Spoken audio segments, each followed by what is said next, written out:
Ny antony famorinantsika androany dia isy ny lobarian-dasy pirenena ho fanorenana sy fanarenana ny Madagasikara na forum national pour la constitution de Madagascar atao atoa.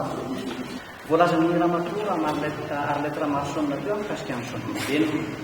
Fa raha fitinana dia miara-miaiky ny rehetra amin'izao fotoana izao fa tsy voaty ny zon'olombelona amin'izao repoblika faha-efatra izao.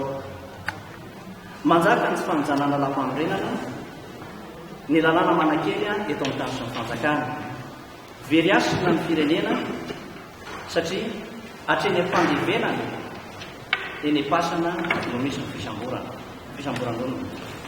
Tandondoza ny fanjakana tandalana sy ny fanjakana tsara-tatana ka manaitra ny mpiray tanindrazana izahay indrindra fa mivondrona isam-pirenena mba hijeraka izany. Ny malalipaka ny tsy fanajana ny zon'olombelona araka ny fanazavana ramatoa Arlette Ramason teo dia mety ny afara mijadona sy ny tsirefesy mandidy ka mety teraka korotana rehefa tsy zaka vahoaka tsony izany fomba fitantanana firenena izany, ary sanatria mety afara ny fisaram-bazana sy ny adi-trano toy ny any amin'ireo firenena afrikanina sasany. Nisongadina tamin'ny famelabelarana teo momba ny Rwanda. Itona fametrahana ny e-gouvernance vahaorana lovanjafy mba hialana amin'ny alabato sy ny fampiasana ny olom-panjakana sy ny olona eo amin'ny fitondrana ny fanjakana. Ny fifidianana sy ny fandraisan'ny olom-pirenena anjara amin'ny fifidianana dia sofototra ho an'ny tsirairay.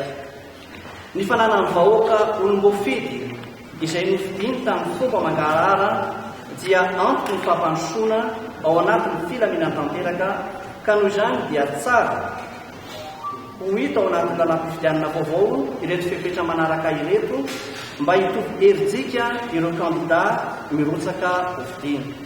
Voalohany, raha hirotsaka hofidiana filoham-pirenena, raha hirotsaka hofidiana filoham-pirenena am-perinasa dia mametra mpialana enim-bolana mialohan'ny andro voatokana anaovana fifidianana filoham-pirenena.